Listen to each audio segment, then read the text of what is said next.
Ladies and gentlemen, from his basement studio in Rockland, Ontario, it's the Alec McNorman Show!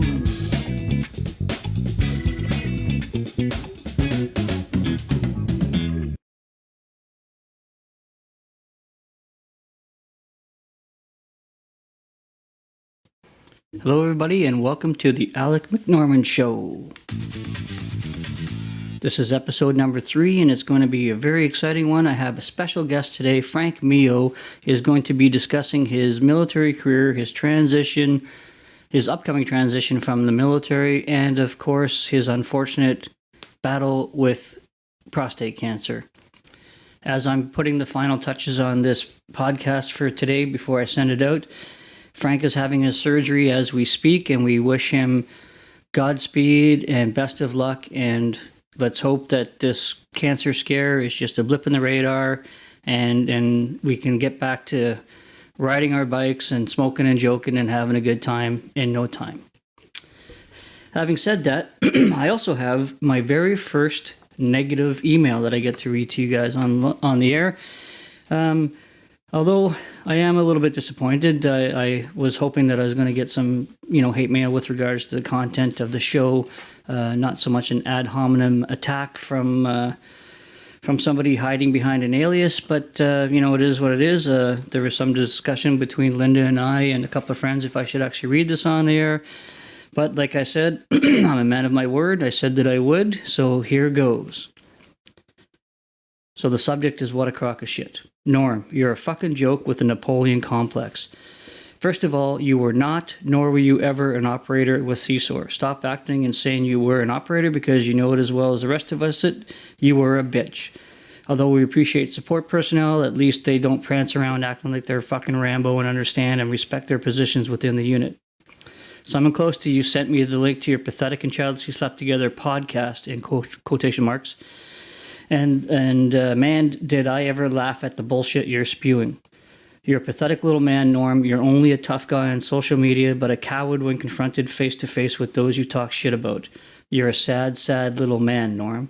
So thank you very much for those comments. Very much appreciated. I was hoping you're going to, talk about the show, but, whatever. It is what it is. So here's what I'm going to say to that. Everybody is welcome to their opinion. I'd really like to know where you're basing this opinion from, because I've never ever once said that I was an operator at CSOR. I have said that I was the PMAD tech for CSOR and CanSoftCom from the years of 2010 to 2014, which I was. Let's see here. Napoleon complex. Yeah, I'm not going to argue with you. In my younger days, as I mentioned in an earlier podcast, that I was a bit more aggressive than perhaps I should have been back in the day. And after I learned the difference between aggression and assertion, then, I improved. I became a better person, a better leader, a better soldier. However, the one thing that people seem to forget about Napoleon complex is by the time we have Napoleon complexes by our teenage years and stuff, is because we're just tired of putting up with bullshit from bullies, much like yourself. And at the end of the day, we have to just stand up for ourselves. And so, it's, I don't consider myself to be a coward, considering I've stood up for myself on many occasions, and I wasn't born with this nose. It was straight at one time, so that's great. Now, there's another part of the email that I'm going to address separately in the rant because, quite frankly, it's rather disgusting and it deserves its own special mention. So we'll be saving that for Norm's rant. Without further ado, ladies and gentlemen, I'd like to play for you the recorded interview that I did last week with Frank. At the time of when I'm putting this together to put out for today, Frank is having a surgery today, and we wish him the very best of luck. And hopefully he pulls through not only the surgery, but the cancer scare, and everything will be fine. And Frank, we're thinking of you. We love you, brother. Can't wait to be getting back on the road with you and smoking and joking in no time soon. So one thing I will say is because we did do the interview out at the Fortress of Solitude, which is Frank's property, somewhere in the vicinity of the 416-401. We can't say more than that. But I'm gonna read Frank's bio first, and then I'll play the the interview. Now, I do have to warn you that I did have some technical difficulties that day, and I've tried my best for the last 4 days to get rid of any background noise. We had to have a propane heater going in the background because we were out at his property, which is still quite austere, and you can hear Frank just a little bit in the background. So I ask you to be patient and please listen to the podcast all the way through, because although it's not the highest quality product that I've put out, the message is very, very important, and I would like for you to listen to Frank's words as he discusses property management and the good and the bad of that, and as well his fight with prostate cancer. Okay, so having said that, so Frank Mio was born in Hamilton, Ontario in 1965. He joined the military after his 21st birthday, and from a previous marriage, he's got 3 children, 3 adult children who still live in Southern Ontario. And he's also remarried, and his wife, Carrie Ann, and himself have a beautiful, again, young adult daughter, Kara, who they're very proud of, and she's moving on with her military career in the reserves. So Frank went to basic training in Cornwallis in 1986. After that, he went to become a medical assistant QL3 course in Borden, and after that, he was posted to NDMC. In 1989, he was posted to 2 field ambulance in Petawawa, and then where he went to his QL5 course, and after that, he was deployed to the Gulf War, the first Gulf War in 1991, and spent the majority of his time in Petawawa at the 1RCR UMS, where they went to many places such as England, the United States, and of course Bosnia in 1994. In 1997, he was posted back to NDMC, and he completed his registered practical nursing course at Algonquin College, and he was also a part of the disaster assistance relief team that went to Turkey in 1999. After NDMC was downsized and they closed their doors in 2000, he went and worked over at the Civic Campus before we settled on having the Mall 4 be our hospital. Okay, and then after that, he did his QL6A course in November 2003, went to Kabul, and then went to Sierra Leone.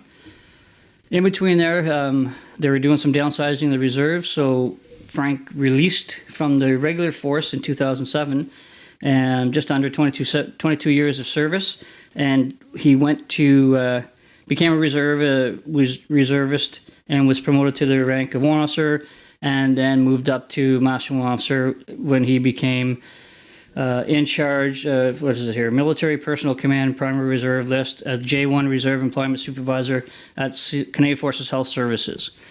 So, as Frank alludes to in the interview, he's been in Ottawa for quite a while. He jokes that joined the Army, see the world, and his postings were Ottawa, Petawawa, Ottawa. But he's got some interesting experiences and some good stories to tell. So without further ado, let me play for you the interview with Frank Mio. Okay, so now, Frank, I've known you for a couple of years, and I know that you've been pretty active in the property business. So, for those that don't know the story, can you tell us how you got started into becoming a property owner and doing investments through properties? Well, when I got my severance pay, or I got my last move, I should say. We were living in Manotick, so I took my move, and I was one of those guys that moved like 14 kilometers down the road. We were allowed to. That was what we signed up, and that was our contract, right? So, anyways, I made quite a bit of money off my first house, and I used that money to purchase a second rental property. Now, being in the military and having rental properties, as we're posted there all the time, I was a reservist, so I knew I wasn't going to be posted. You choose your own places, right? So I was able to start up doing some rental properties. So my first one I had for about 4 or 5 years. It was a total redo on the inside and everything. And then, I just pulled money out of that and just kept going. right? So I'm up to what? I've only got 8 doors, but hey, that'll help my retirement. Yeah, so you say 8 doors, so what does that mean? That's 8 rental properties? 8 paying doors. So I got 1 triplex, so that would be 3 doors in there, right? Okay. And another duplex, and so and then a couple of semi-detaches. Cool. Okay. So what advice do you have? I know we've had this conversation many times over a couple of beers. That's nothing that I would want to get into, but can you list off the pros and cons of being a property manager? The pros are you have somebody paying down your mortgage, right? And a lot of the people that I've met have been really nice people, excellent people, great tenants. I've helped out a few to go off and purchase their own houses, which really sucks for me because good tenants don't lose them, right? And they're hard to come by in the big city, eh? Well, no, not so much. You gotta do your background checks on them, right? Yeah. Screen. Don't take that sad story. I had one guy give me a sad story, and it was the same story I went through, going through my divorce and everything, and I fell for it, and he was great for about 6 months, and then all the crap started, right? So, yeah, just don't take sad stories. Also, I do all my own renovations, so it's my time, my back break and sweat and everything, right? I put my things together, and then I keep them. Some people, they'll do that and they'll sell them, make a little profit. I keep mine. I let the people come in and pay my rent, right? Or pay my mortgage. Yeah. So when you say you do your own work and stuff like that, and it's on your own time, do you give yourself a stipend at all from any of your? No, it's the equity. The equity that I build will be my stipend when I come time for retirement. So Okay, so you to liquidate and stuff like that, right? Okay, so so I guess that's a good way of looking at it. Is like whatever you're putting into it now, you're not seeing the financial reward, but you will at the end. Well, I'm still seeing a financial reward because when you get into real estate, you got to look at you got to look at your cap rates and stuff, right? So a cap rate is your operating costs, your mortgage, your property insurance, house insurance, all of that, property taxes, and then what you can get for rent, right? So it's quite funny. I have a house down in Burlington. It was costing us $100 a month. My wife's like, sell it. I'm like, no, I'm not going to sell it. I said, we're putting $100 a month into a savings account. So 5 years later, right? So that's $1,200 a month. 12 times 5, figure it out, right? 5 years later, we had to redo the mortgage. They came in, they reappraised it, mortgage for $260, but now the house is worth over $600 because of the equity that's gained in it. So and the market, of course, in the Burlington area is. Well, the market everywhere has been going crazy. Right? Yeah, that's true, eh? Yeah. And so Ottawa, the beautiful thing about Ottawa is it's a government city, and you got government employees, stable jobs. It's good. The thing is, it's harder now for young people because the market's just gone crazy. Yeah. Good for me, bad for them. Yeah, unfortunately, yeah. I've got 2 girls that are in the same boat right now that. They both have fairly good jobs, but the market is it's hard to break into, man, for sure. Yeah. Trying to get that down payment when you've got school debt and stuff You is. see a house going for $350, and you're like, okay, maybe I can afford that, and it actually sells for $450 or $500, right? Yeah. Cool. All right. So the other thing I wanted to ask you too was because you'd mentioned it about taking your equity out now. We've talked about that a couple of times. I've never actually done that in my life with the houses that I've owned.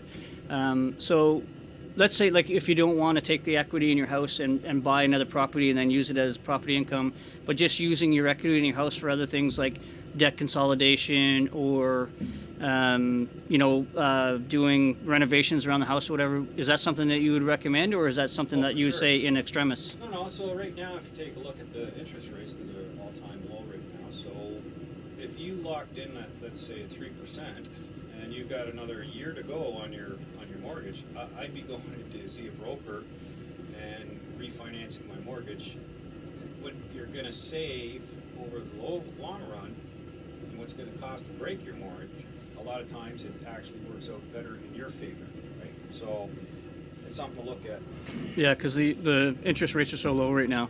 Yeah. Yeah. Okay. Yeah. Cool. Anything else you want to discuss on property management before we move on? Anybody can do it. You just have to educate yourself, right? Some people love it. Some people said that they've got into it and it was nothing but a nightmare for them. It was a horror story. And I can see how that can happen if you're not screening your people properly, right? There are professional tenants out there that will try and screw you over. All the rights are for the tenants. I make sure all my tenants are aware of their rights. That's one of the things as a landlord you have to do. You guys all joke around and call me a slumlord. You've seen my properties. I think you think they're not bad, right? Yeah, I know you're from what I could tell. I mean, I've never rented from you, but it looks like you take after your properties very well. If you are interested and you wanna hit me up, just send Norma an email and I'll reach out to you. Yeah, and that's the Alec McNorman Show at gmail.com. Alec McNorman Show at gmail.com. And again, I also welcome hate mail. What was that again? Alec McNorman at Alec McNorman Show at gmail.com. There you go. Okay, moving on. Is this the right one? Yes. Okay. So I gave a bit brief history of your military career and everything. Like I said, I know that you spent a lot of time at 1RCR with a couple of good buddies of mine. That because you were a couple of years ahead of me when you got in, right? I didn't get in until '88, and you were in what, '87? 86. '86, you got in. May 2-4 weekend, '86. Nice. In Cornwallis. Nice. So you spent with the Royals, was that when they were in London? Were you in London with them? No, so we went down, we moved them up from London. That's they just built Y101 for them. So we moved up, we set up our initial UMS. It was over at, I think it was building L104. It was over at the old officers' mess. Oh, okay. And so we set up a little UMS there, and then once the building was ready to move into, which was around, I think it was around September that year. That would have been 92. Yeah, it was just before I got there, so 92, 93. Yeah, 'cause I was there from 92 to 97. At the UMS? It's quite funny. I got a good buddy who's he's an actual Royal, and I've got more time with the Royals than he does. Nice. He jumped over to medic too. So.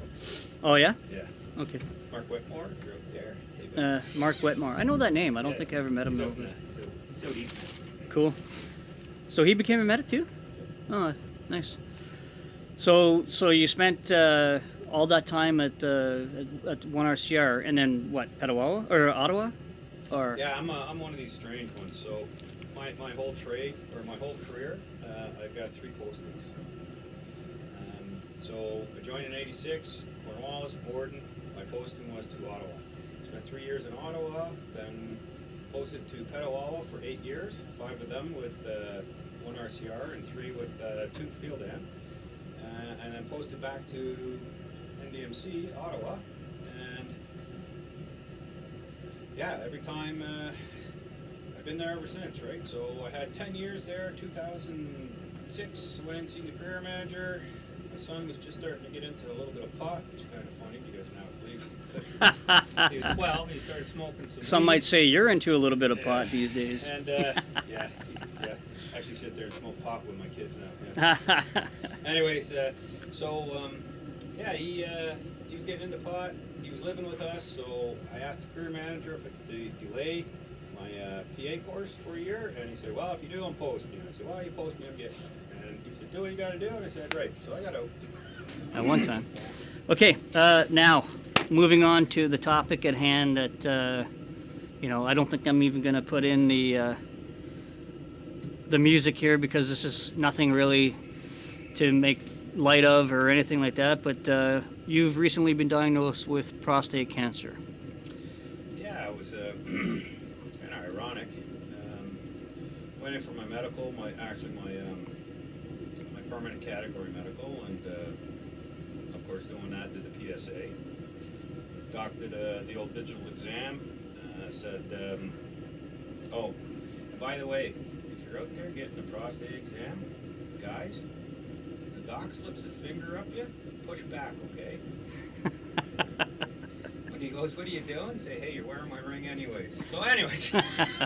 And for those of you that don't know, a digital exam is when the doctor puts his finger in your butt to rub your prostate. Yeah. So anyways, my doc he did that. He said it felt a little enlarged. And he said my PSA level was up slightly. So it was only 3.58. And so he's sitting there and he's going, well, we can watch, or we can do more PSA levels, or we can do a biopsy, a prostate biopsy. And I'm like, he's sitting there going, and I'm like, well, what do you think? He's going, and I'm like, let's do it, right? He was wishy-washy about it or whatever. I said, let's do it, right? Why not? And thankfully I did. I ended up with, well, I got a phone call from the doc who did the exam, and he told me that I had prostate cancer. It was Gleason scale 7, and if you don't know, so they regulate it by a Gleason scale from 6, 7, 8, 9, and 10. Of course, 10 being the worst possible, right? A 6 is usually there's something going on with the cells. We're not 100% sure. Let's watch and shoot, right? 7, there's two different factors in 7. There's 4-3 and 3-4, and that's one's aggressive and one's is not as aggressive, right? And you have the one that's not as aggressive. Not as aggressive. That's why they wanted to kind of hold off on it, and you're like, fuck that, let's get her out. Well, no, they never said anything like that. They Oh, no? gave me total options of what I wanted to do. Okay. Surgery, and I spoke with oncology, and then do beam radiation, and they'll do seeding radiation.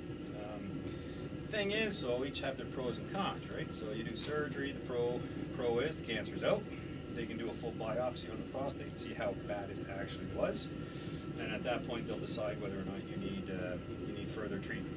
Okay, sorry, just to go back, so the numbers meant something, right? So a Yeah. 3-4 is better than a 4-3 or something like that? You know what? Yeah, I keep getting it mixed up. I think it's 4-3 is better than a 3-4. Okay. Okay. So For those of you out there that want to learn more, go and I suggest that you Google it, have a look at it. The Gleason scale for prostate cancer. Okay, go. yeah, and it's and then of course 8, 9, and 10 it's worse, right? And then they really do aggressive treatments. So they offer me the surgery and to speak with oncology. So I did speak with them. The thing is, if you go with oncology, you go with the beam radiation, not the surgery. It causes lots of scar tissue and stuff, and they may not be able to take the prostate out, which means you're sort of stuck with that cancerous growth in you, and all they're going to do is just irradiate it until you can't take it anymore, right? Or it gets you. Now, one of the things I was worried about, or not worried about, but not 100% sure of, so I thought I'd ask you, and I'm sorry I keep putting you on the spot here. We probably should have had a little meeting before to see what we're going to discuss. But what are the chances of like it going from your prostate into your colon? Like if you did decide to watch and shoot, did they talk to you anything about the chance of metastases or anything, or? Well, what they do is that they monitor it quite closely, of course, right? And they try different treatments, see if they shrink them, disappear, whatever. The thing is, every 6 months you get the prostate biopsy. So Every 6 months, Yeah. if you're just watching and shooting. Yeah. So, And from what you said, that you would never want to go through that again. oh no!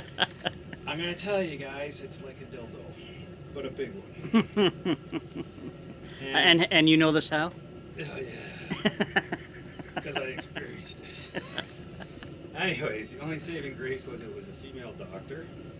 God bless her. And I'll tell you right now, I'd take a colonoscopy any day over a prostate biopsy.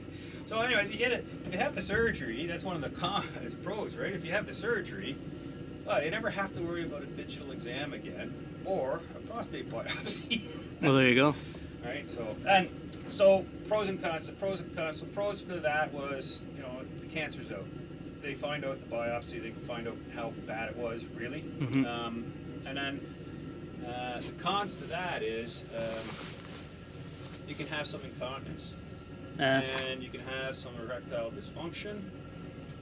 Which at our age is an issue anyway. Yeah. Well, speak for yourself. I'm telling you. So, anyways. Going down, so you get a catheter for 2 weeks. Oh, really? Yeah, and I then didn't know after that. Like an indwelling catheter? Yeah. Oh, really? Because in order to get the prostate out, they have to cut the urethra. Ooh. So they put the catheter in to allow the urethra to heal. Yeah. So 2 weeks in. So this is what you and I got to do, Norm. Norm, around the 13th day, we got to hit a bar. I want to be that guy sitting on the bar stool who does not leave drinking a freaking couple of pitchers of beers. Well, you're already that guy anyway. Compared to Rick and I. Well, you guys got a tiny bladder. Rick and I, like, we go for a beer, like it's like three P's per one beer. Yeah. Nice. Incredible. So you're going for surgery on Monday. Yeah. And if you don't mind me asking, like, what's going through your head right now? Like, are you nervous? You just want to get it out? And what I'm asking, because when I had my melanoma, so now that they've done the biopsy, when they're going to get the surgery, are they going to do like what's called a wide excision to make sure that they get more of the area around, like they did for mine, or is it just the prostate that comes out? Just the prostate comes out as far Okay. as I'm concerned. Okay. You know, so I don't know. I'll find out. I'm sure that if they see other stuff, they'll go and grab it while they're in there. I don't know. Okay. I hope there's no other stuff. That's the biggest fear is it's metastasized, right? Yeah. And you know what? I'm lucky. I'm lucky. We got a buddy who just got diagnosed with prostate cancer too. Yep. The fucker's 47 years old, right? So.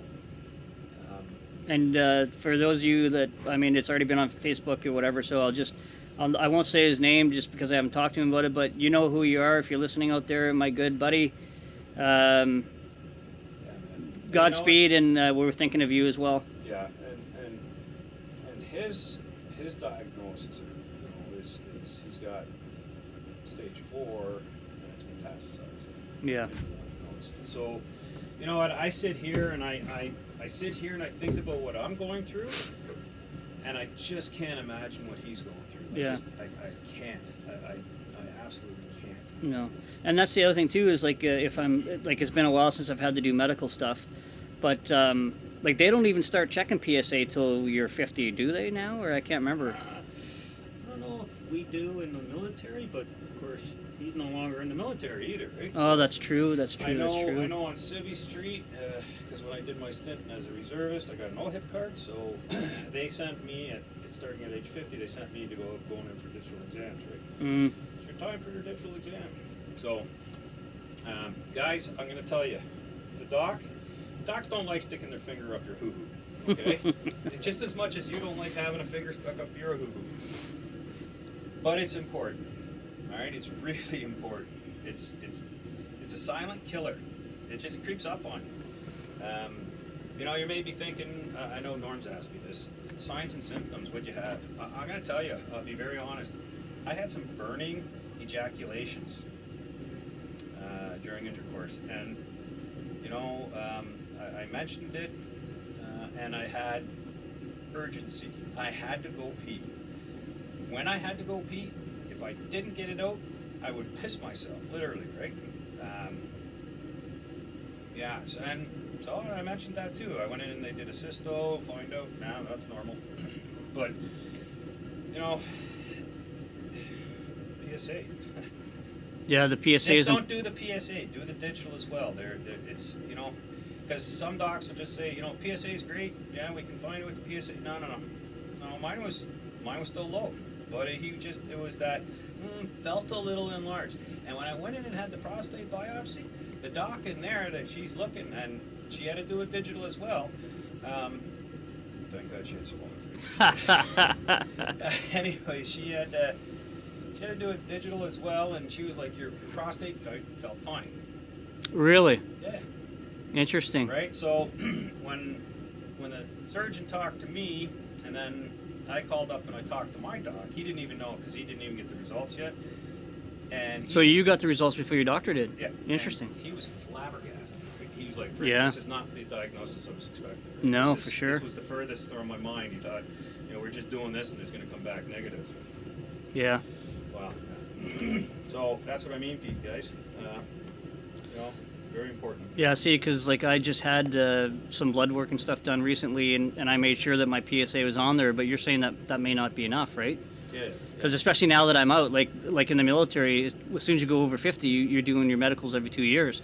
But I haven't had a physical exam in 3-4 years now. And why would you? You feel great, right? Yeah, yeah, Silent killer. yeah, yeah. Right? So, you know what? Vinegar. My first digital exam I ever had, I was actually in 1 RCR UMS.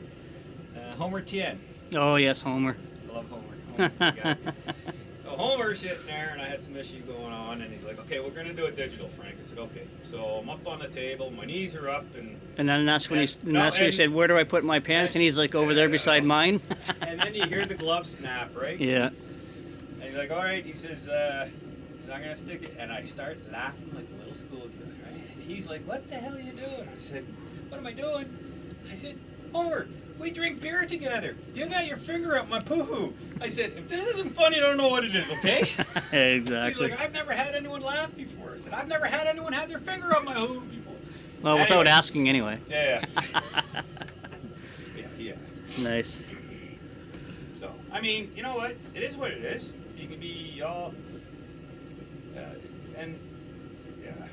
The ironic thing is, like, how many rides for Dad have we done over the years for prostate cancer awareness and stuff, and like we never really even took it seriously ourselves, and then now, you know, you've got it, our buddy has it, and honestly, every fucking day now, like if I have like an abnormal pee or whatever, you know, like I'm worried now. So well, I tell you, you know, I've had more people reach out to me and tell me that they've had prostate cancer and stuff. That I didn't know. Yeah. Right? And I'm like, and they reached out to me. I put it out on Facebook when I found out, and I thought it was important because I think it's an awareness thing, right? 100%. Yeah, and I make joke of you know, hey, you know, back up, push against, whatever. But you know, it comes down to it. You got to make light of it.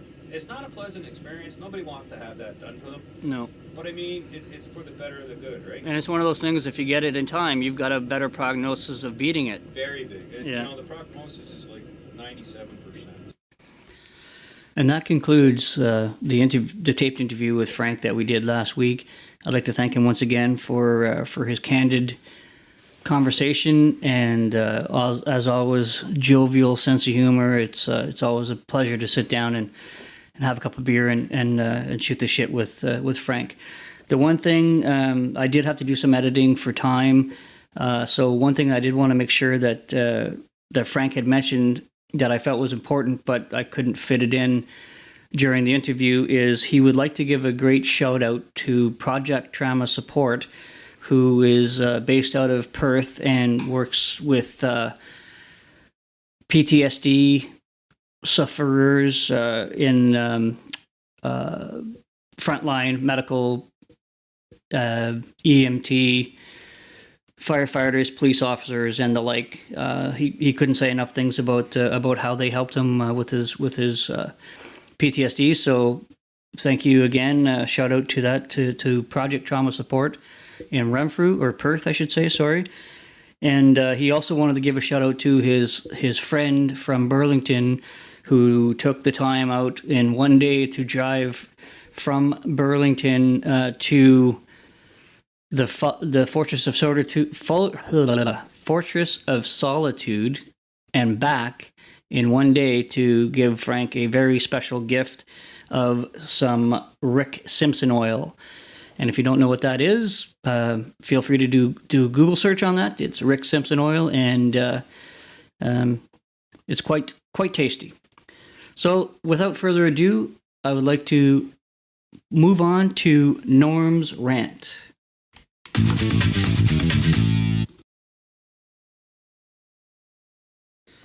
You know, I've been called a lot of things in my life. I've been called pipsqueak, peewee, dwarf, midget, half pint, fag, faggot, cocksucker, and of course, asshole. But recently, I've been accused of being a woman abuser. That's right. Mr. Anonymous Email has asked if I continue to beat women, which absolutely disgusts me. I've never hit a woman in my life, nor will I ever hit a woman in my life. My 2 ex-wives can attest to that, and my current wife can attest to that as well. Now, having said that, we've all been in altercations with a loved one where sometimes things get heated and, they come at you or whatever, and you're allowed to defend yourself. So, yes, I have placed my hands on women that I've dated by grabbing their arms and having them remove out of the way so I can get to the door, so I can get out.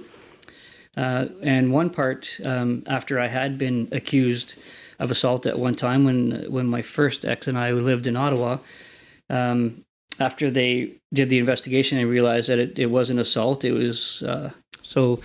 And then we fast forward to Petawawa, and we were just had a disagreement again, and actually we were breaking up at this time. She had already moved out, and luckily my sister had called as she was getting into it with me again and starting to become violent again.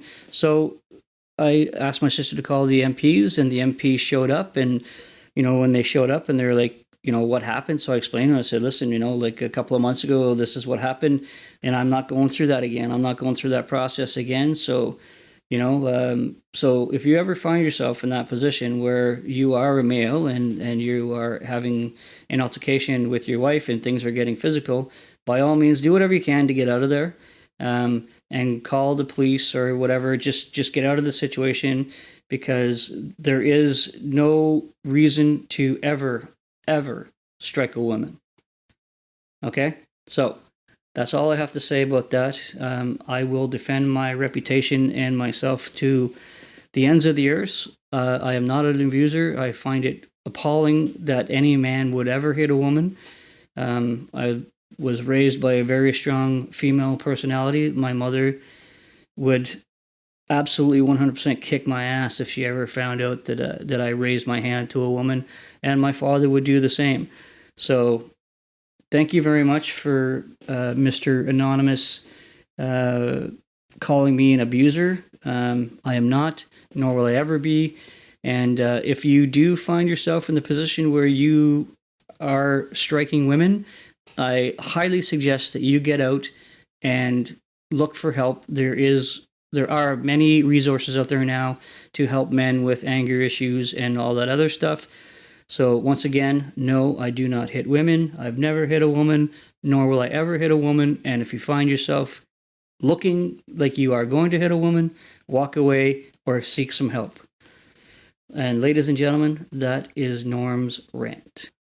Well, everybody, that's it for episode 3 of the Alec McNorman Show. I'm not going to lie, it was very difficult to get through this episode with thinking about Frank as I was doing the mixing and his surgery. And I've now just received email as I've been working on this that a text. He's out of surgery and everything's looking good. He's in his usual jovial self. So that's great news to hear. Again, I do have to apologize for the topic of the rant. There was many discussions over the last 5 days whether I should make it part of the rant or not. But at the end of the day, number one, I did say that I would read anything that I got for email on the show, and I feel that it's very important for me to stand up for myself, and had to make that stance, and I'm hoping that most of you out there who know me will believe that it is a baseless accusation. And for those of you who don't believe me, once again, send me an email, and I'd be willing to have the conversation with you as to what my experience was and how I will never ever be in that position again to have to protect myself, and just leave the situation is the best thing. So, ladies and gentlemen, thank you very much for listening to episode 3. Episode 4 is going to be a lot less heavy. It's going to be an interview with Shir Azari, an up-and-coming singer, songwriter, and actress from the Toronto area, and we're going to discuss her debut single, Not Alone. So once again, everybody, take care. And as the meme says, be nice to everybody whenever you can, but also have a plan to kill everybody in the room. Take care, everybody.